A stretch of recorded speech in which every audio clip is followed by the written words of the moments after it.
Македонскиот рубин е на чекор до прогласување за национално богатство, единствено во Европа. Овој скапоцен камен, како што вели Дејан Шкартов, промоторот на македонскиот рубин, ја има моќта на нашето срце, символизира љубов, страст и внатрешна енергија.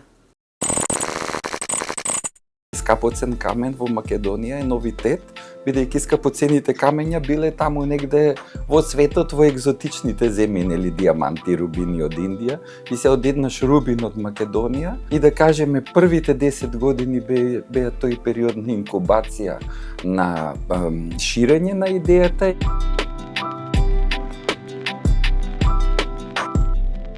В 2006 година во мај ќе имаме 20 годишнина од првото објавување на македонскиот рубин во медиумите.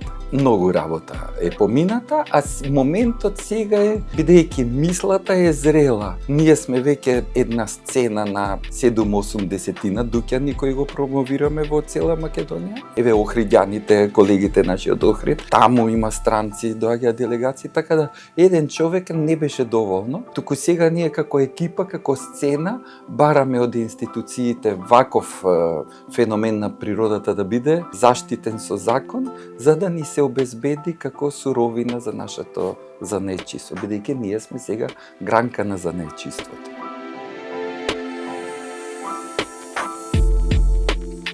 Прво, скапоцен камен и нова перспектива на наша идентификација. Второ, секаде во светот скапоцениот камен е символ на опстојност, долговечност, вечност, високи енергии, висока свест. Скапоцените камења се вградувале во круните на императорите, на највисоките заштитници на општествата. А од друга страна, рубин, сафир и смарагд се трите најпознати скапоцени камења по диамантот, според светската фама. Замислите, едниот од тие го имаме ние. Македонскиот рубин не е скапоцен камен од висока категорија. Значи, оние што се предмет на инвестиција, ки што се илјадници евра, не.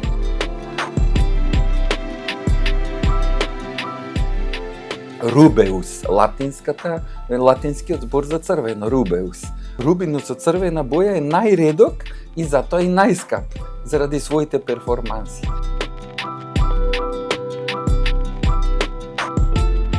Едно време стана стандарден подарок за звезди, големци кои ја посетувале Македонија. Тоа е прво. Значи, Дерил Хана, Изабел Ипер, Жулија Бинош на фестивалот Манаки, бидејќи филмскиот фонд го менаџираше тоа во тоа време. Потоа во еден момент претседателот Ѓорѓе Иванов исто така дојде во контакт и тогаш тој го тестираше и му беше хит онака за емирот од Катар, за папата Франциск, за патриархот Кирил во Русија. Ја му однесов преку нашата организација на мојот учител по јога, големиот јоги Свами Махешварананда, па на Здравко Чолич. Сдруженијето на фанови на Здравко Чолич од цела Југославија организира да му направиме едно гитарче со киливар и имаше тука тогаш во таа прилика и рубин.